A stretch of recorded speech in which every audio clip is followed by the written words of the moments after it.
what's going on, Philadelphia Eagles fans? It's your boy Philly Day One. Hey, and the Exciting Mics did their last episode where they was talking about somebody who was like out of nowhere good. They named two players. I'm guessing that you might know who these two players are. If not, you kind of see me like, oh yeah, they work out of ball. Also, we could be in some cap space trouble if we decide to sign Jalen Phillips. If we decide to sign him, we could be in some cap space trouble if he don't take a friendly deal. I know a lot of people want him back. I want him back myself because of what he was able to do with the defensive line. As soon as he came in, he brought like a nasty to the defensive line, not only in the pass rush, but in the run game as well.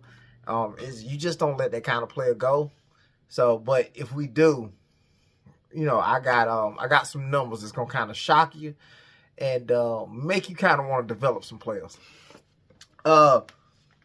We are the Philadelphia Eagles are being projected in the draft to select Alabama's left tackle Caden Proctor, and I'm gonna go we gonna get into in the video, but I'm gonna go off for a while about why that ain't a great idea and it might not happen. So we'll talk about that.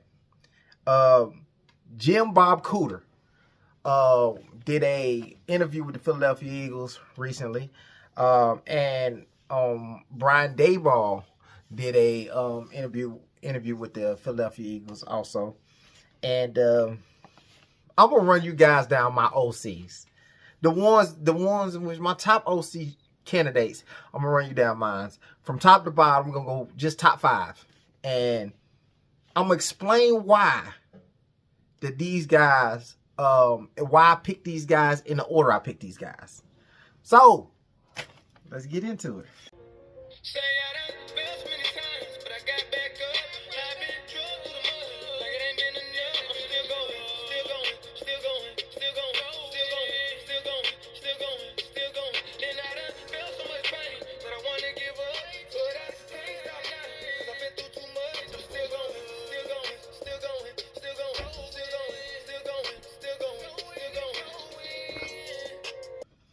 All right, so like I said, the Exciting Mics was doing a podcast like they normally do throughout the week, and they named off Andrew McCool. What player on our defense you think were you surprised about who wasn't on the team in 2024? I think Drew. I mean, from the beginning until it obviously he had the injury, but Tank, bro. Tank was fun to watch though. Tank's fun to watch for sure. We could go from the people that were on the team last year. I think Jalix made a huge jump from last year to this year. He's got more picks than me and you, and more picks than anybody on the team. So, yeah, it's been fun to watch him. Obviously, from our rookie class, obviously Drew, what he's been able to do, and Jihad, those two being able to, you know, step in and be ready to play, you know, whenever their number was called on. Obviously, Drew was in there until the injury. And he was playing really good. He was playing some good ball, man. A lot of people might have forgot about Andrew McCouber after the fracture of the ankle. But Andrew McCouber was balling. Now, Marcus Epps came in and played really good for us. But let's be honest, he wasn't Andrew McCouber. You know, he made some really tough tackles, and he covered really, really well. Really well. Like, I don't know how good Andrew McCouber was covering. Marcus Epps was covering amongst top safeties in the league. You can go look it up. You know what I'm saying? It shocked me when I seen it. But he was covering the best out of all safeties in the NFL. The best. And he was starting. When he got in there, he was starting. They only started from when he was starting. So, I think that's pretty good. When Andrew McCouber come back, it's clearly his job. And we're going to kind of build around that. We might can keep Marcus Epps there because we don't know where we're going with Reed Blankenship. The way it feels like everybody who kind of feels like they're not going to be here next year, I can see the reason for why they would not be here next year. So while we talking about that, Jalen Phillips was projected on Spot Tracker. His market is $17.5 million a year. If we add that to the books, we can't sign nobody else. Nobody else is going to take $1 million a year with the money we got left after giving him 17.5 of it. I'm going to give, I want him here. Out of 8 games, he was able to do 28 tackles, 17 quarterback pressures, 7 quarterback hits, 4 tackles for a loss, 4 pass deflections, 2 sacks, 1 forced fumble, and 1 fumble recovery. Those are pretty good numbers for 8 games. That's a half a season. Those are really good numbers for 8 games. So I can see why his price is what this price is. To see to even think of the possibility that he'll come back and play for us for 10 or under $10 million is blasphemy. You like that? I read something and that's exactly how he used it. So I used it just like that. Yeah, that don't even make sense to nobody, unless he just loved Philly that much to where he go, okay, I just need to be able to feed my family. You know what I'm saying? And that's what he take. He go into an apartment. Nah, I'm just bullshit. Now he'll still be able to get money. He'll be able to live nicely with taking a friendly deal. He'll be able to live nicely. But most times you want to get what you worth, and that ain't fair to him. He worth 17.5. It ain't really fair for him to take 10 or under 10. But it would help the team if he did. Like, depending on how bad he want to win. I don't never want to win that bad. But that's just me, though. That's just me.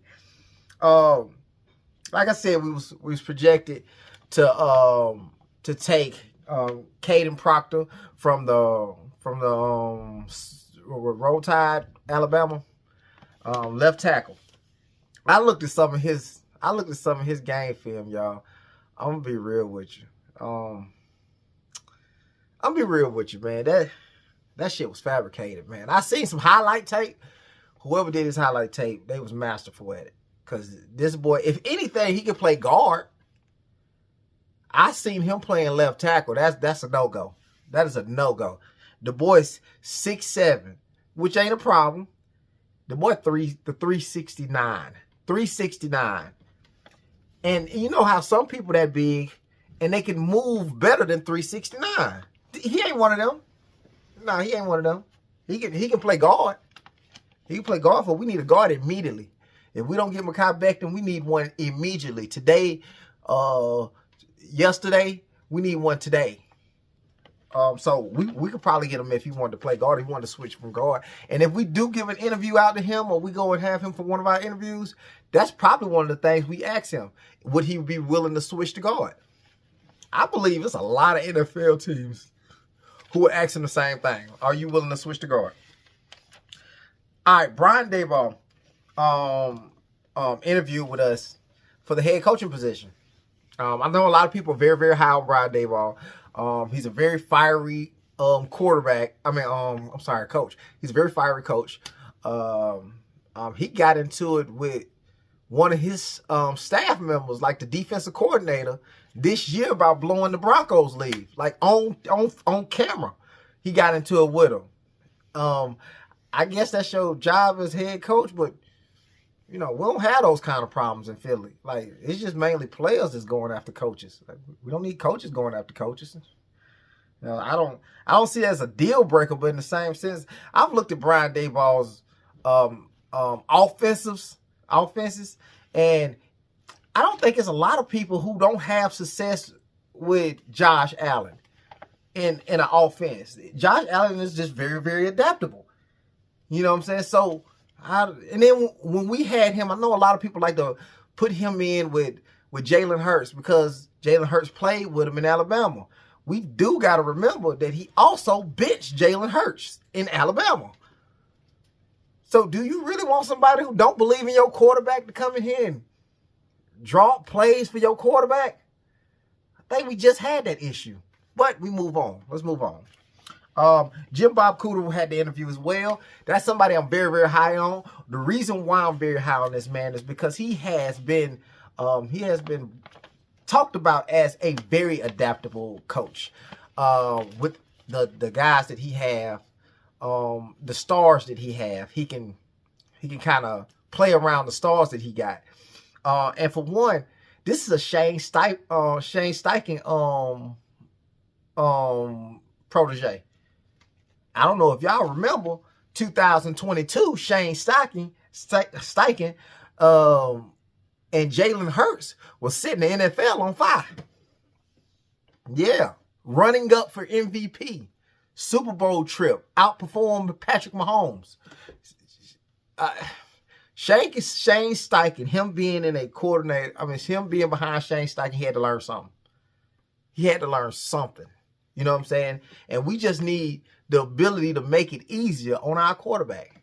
You know what I'm saying? Easier throws for our quarterback. And he's been around somebody who's made easier throws for our quarterback. So that seems like the number one pick in my opinion. In my opinion, it seems like the number one pick. Now we at a point where I'm going to go ahead and run down my OCs, the candidates that we know that we interested in. You know what I'm saying? So I got, for one, Jim Bob Cooter. For the same reason that I just said. You know what I'm saying? Cooter is a Shane Steichen disciple. And I think that's the only thing we really need to be saying right now. You know what? And they did say that they had a really good interview with him.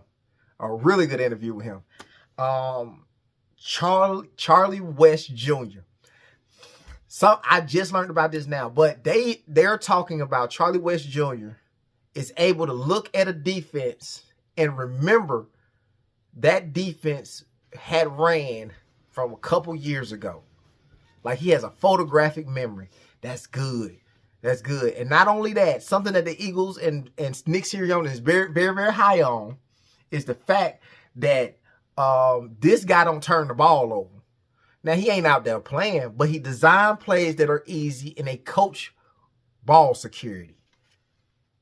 Like, I think LSU, who don't have a buttload of talent, had like 6 turnovers last season. I think like 6 turnovers last season. 6 or 5. Because he played 2 quarterbacks. And by the way, those 2 quarterbacks each threw over 1,000 yards in that season. Those quarterbacks suck. They might not get drafted. They might work somewhere else. But the fact that you can get both quarterbacks to throw over 1,000 and we won't never know of them. They won't play backup in the NFL, nothing. That's kind of extraordinary. I like this dude. He run the ball well. You know, he was with Jackson Dart. When Jackson Dart had the really good offense and Ole Miss, he was with Jackson Dart. But, of recently, he's been with LSU. Matt Kafka. Matt Kafka has been talked to be a great leader. Very, very high IQ. He used to play quarterback for the Philadelphia Eagles. We drafted him in the 4th round. Now, Matt Kafka wasn't no starter for the Eagles, but he might have started a couple games because we tend to have quarterback injuries. But, Matt Kafka, he's familiar with the Philly program. So he can come in here and kind of know what's going on. And he's a strong NFL mind, IQ football mind. And I think he'd be perfect because he was an intern coaching for the Giants when they fired Daboll. So behind him, Cliff Kingsbury. Now, the only reason, Cliff did a really good job with Jalen Daniels. And the only reason I would want him here is if we couldn't get the other ones. If we couldn't get the first 3, I'll settle. That's the only reason I have him here. I'll settle. Very last is Zach Robinson. Now, he is a Sean McVay disciple, but he hadn't shown the genius of Sean McVay since he's been coaching for the Falcons. Yeah, since he's been coaching for the Falcons, he hadn't shown that same genius for calling plays or either designing plays. He has some games where he's very, very good. If you look at Bijan Robinson, he went stupid a couple of games, 200-yard games. But the passing game is what we struggle in. He's been talked to be predictable in his schemes, predictable in his routes. Managing calling, play calling has been predictable at times, because you can see in the Dolphins game, he didn't have a really good game. He couldn't really get nothing going because they say he's predictable. So I'm not a big fan of Zach Robinson, but you know, if we got to have anybody, we just be making a lateral move, because that seemed like exactly what we left from. That is all I got for y'all today, man. Let me know who your top 5. I want top 5s now. Don't go ahead and give me just one. Give me top 5s in the comments. Like, comment, subscribe, and turn those post notifications on so y'all don't miss no video. And we out. Let's go Birds.